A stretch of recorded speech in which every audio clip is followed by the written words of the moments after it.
ಮತ್ತೆ ಸೌತ್ ಬೆಂಗಳೂರಲ್ಲಿ ರಾಮಲಿಂಗ ರೆಡ್ಡಿ ಅವ್ರದ್ದು ತುಂಬಾನೇ ಸ್ಟ್ರಾಂಗ್ ಹೋಲ್ಡ್ ಇದೆ. ಸೊ ಇದನ್ನ ನೀವೇನಾದ್ರೂ ಬಿಬಿಎಂಪಿ ಎಲೆಕ್ಷನ್ ಅಲ್ಲಿ ಬಳಸ್ಕೊತೀರಾ ಸ್ಟ್ರಾಟಜಿಯಾಗಿ ಕಾಂಗ್ರೆಸ್ ರಿಟರ್ನ್ ಮಾಡೋದಕ್ಕೆ?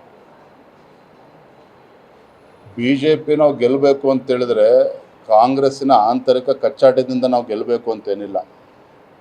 ವಿಶೇಷವಾಗಿ ಬೆಂಗಳೂರು ಮಹಾನಗರದ ಬಗ್ಗೆ ನಾನು ಕೇಳೋದಕ್ಕೆ ಮಾತಾಡ್ತೇನೆ. ಮಾನ್ಯ ಮುಖ್ಯಮಂತ್ರಿಗಳೇನು 1,000 ಕೋಟಿ ಘೋಷಣೆ ಮಾಡ್ತೇನೆ, 2,000 ಕೋಟಿ ಘೋಷಣೆ ಮಾಡ್ತೇನೆ ಅಂತೇಳಿ ಕಳೆದ 3 ವರ್ಷದಲ್ಲಿ ಯಾಕೆ ಮಾಡೋದಕ್ಕೆ ಸಾಧ್ಯ ಆಗಲಿಲ್ಲ? ಬೆಂಗಳೂರು ಮಹಾನಗರ ಪಾಲಿಕೆನ 5 GB ಅಂತೇಳಿ ಘೋಷಣೆ ಮಾಡಿಕೊಂಡು ಗಬ್ಬೆಬ್ಸುವಂಥ ಕೆಲಸನೂ ಕಾಂಗ್ರೆಸ್ ಅವರೇ ಮಾಡಿರುವಂಥದ್ದು. ಈಗ 5 GBನ 2 GB ಮಾಡ್ತೇವೆ ಅಂತೇಳಿ ಮಾಡ್ತೇನೆ ಹುಡುಗಾಟ ಆಡ್ತಾ ಇದ್ದಾರೆ ಇವತ್ತು ಬೆಂಗಳೂರು ಜೊತೆಲಿ. ಬೆಂಗಳೂರು ನಗರ ಇವತ್ತು ಏನಾಗಿದೆ, ಇವತ್ತು ರಸ್ತೆಯಲ್ಲಿದೆ ಅಂತೇಳಿ ಹುಡುಕ್ಬೇಕಾಗಿರ್ತಕ್ಕಂಥ ಒಂದು ದುಸ್ಥಿತಿಗೆ ಇವತ್ತು ಬೆಂಗಳೂರು ಮಹಾನಗರ ಬಂದಿರುವಂಥದ್ದು.